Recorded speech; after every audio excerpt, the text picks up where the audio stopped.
Nous avons le plaisir d'accueillir aujourd'hui Bernard Lebras, bonjour Bernard, qui est le président du directoire de Suravenir, qui est une filiale du Crédit Mutuel Arkea.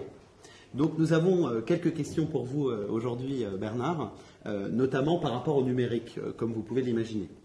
Le numérique qui est omniprésent offre de nouvelles opportunités et de nouveaux défis pour l'assurance vie. Le digital est-il, selon vous, un facteur clé incontournable pour le développement de l'assurance vie de demain?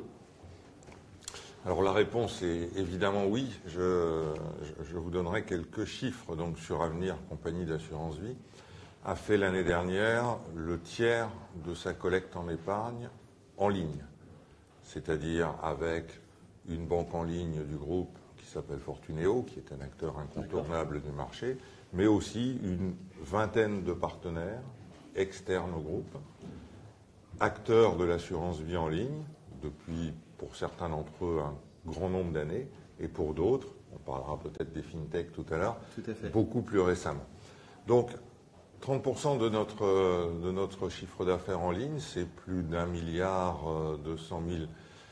d'euros collectés en ligne, collectés au travers de produits effectivement totalement digitaux. C'est-à-dire c'est plus de 40 000 contrats nouveaux souscrits de façon totalement dématérialisée, signature électronique, paiement en ligne, etc.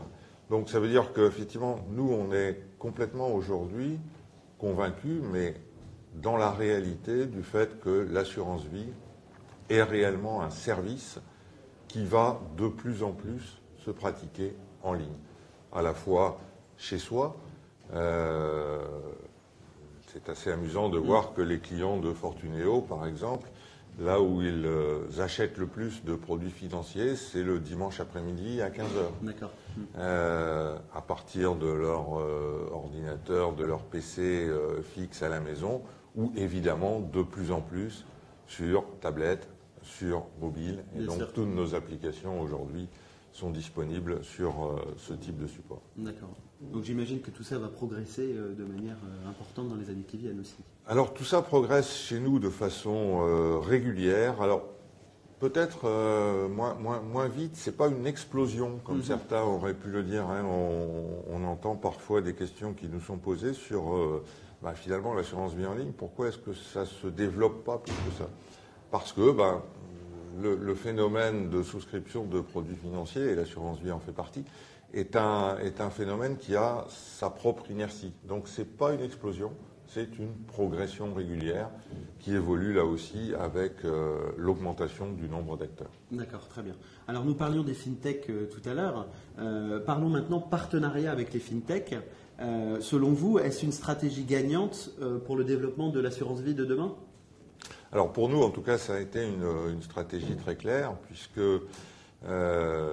finalement les 4 premières fintech qui se sont lancées en France sur la distribution d'assurance vie en ligne, je citerai dans l'ordre d'apparition à l'écran, Yomoni, Marie Cantier, WeSave et Grisby, l'ont fait tous les 4 avec un contrat dédié, fabriqué par Suravenir. Donc effectivement, je crois que ça illustre bien notre conviction sur le développement de ces nouveaux acteurs, de ces nouveaux entrants. Hein. Et le plus ancien que j'ai cité, Yomoni, a 18 mois d'existence. 18 mois d'existence, mais il est aujourd'hui, en termes d'affaires nouvelles, qui est un indicateur que j'aime bien, parce que c'est vraiment un indicateur de dynamisme d'une activité commerciale, Yomoni est chez nous le premier partenaire depuis le début de l'année en ouverture de contrats nouveaux. Donc non seulement effectivement ces partenariats sont, de mon point de vue, une stratégie gagnante sur le plan commercial, mais sont réellement un facteur de dynamisme de cette activité de l'assurance vie. Et puis on parlera peut-être aussi de l'apport que ces nouveaux acteurs peuvent faire aux assureurs et aux acteurs traditionnels que nous sommes. Tout à fait. Alors c'est très amusant parce que vous parlez de Grisby et ce sont des amis que je connais de longue date Et ils me parlent de leur projet depuis longtemps et je suis ravi de voir que ça se développe comme ça. Alors, une petite dernière question parce qu'on est en live. C'est quoi pour vous l'assurance vie de demain? Les fintech, mais peut-être d'autres choses, d'autres idées, d'autres projets, d'autres convictions? Alors moi, mes deux convictions en fait pour l'assurance vie de demain, mais demain c'est déjà aujourd'hui, c'est deux choses. La première, c'est qu'effectivement, il faut que l'on arrête, nous, assureurs, de vouloir tout réinventer et tout développer nous-mêmes. C'est-à-dire qu'il faut qu'on ait la capacité aujourd'hui à aller chercher et à importer quelque part des savoir-faire que les autres ont développés. Le meilleur exemple, on a lancé, puisque on fait aussi un tiers de notre business avec les CGPI, la distribution intermédiaire, distribution physique intermédiaire, c'est qu'on est allé importer dans un nouveau produit qu'on a lancé pour nos CGPI, le parcours client, le parcours de souscription de Yomoni. Parce que je considère que ce que Yomoni a fait en la manière est sans doute ce qu'il y a de mieux, ou parmi ce qu'il y a de mieux sur le marché aujourd'hui. Et on s'est dit, on ne va pas le réinventer, on va aller le chercher et on va le mettre à la disposition de nos CGPI et des clients de nos CGPI. Donc cette capacité à aller chercher des savoir-faire développés chez les fintech et à les intégrer dans d'autres canaux de distribution traditionnels, je pense que c'est un des vrais sujets de l'assurance vie de demain. Et le deuxième sujet, ma conviction, c'est que demain, évidemment, on fera beaucoup plus d'unités de compte que de fonds euros. L'évolution des marchés et des taux est là-dessus totalement incontournable. Et là aussi, on ira de plus en plus dans l'avenir utiliser des mandats d'arbitrage, c'est-à-dire que le client va confier les clés de son contrat d'assurance vie à des professionnels. Et là encore, on a fait soit avec des acteurs, des asset managers classiques, qui font du choix de valeur, qui font de l'allocation d'actifs à l'intérieur des unités de compte du contrat, soit au travers de ce que l'on appelle les robots advisors. Et là aussi, on en a parmi nos partenaires qui ont développé un réel savoir-faire en matière de gestion passive, gestion algorithmique, mais qui ont la capacité en tout cas à prendre en main le client à l'intérieur de son contrat d'assurance. Et ça, je suis vraiment convaincu que c'est la deuxième tendance lourde de l'assurance vie de demain.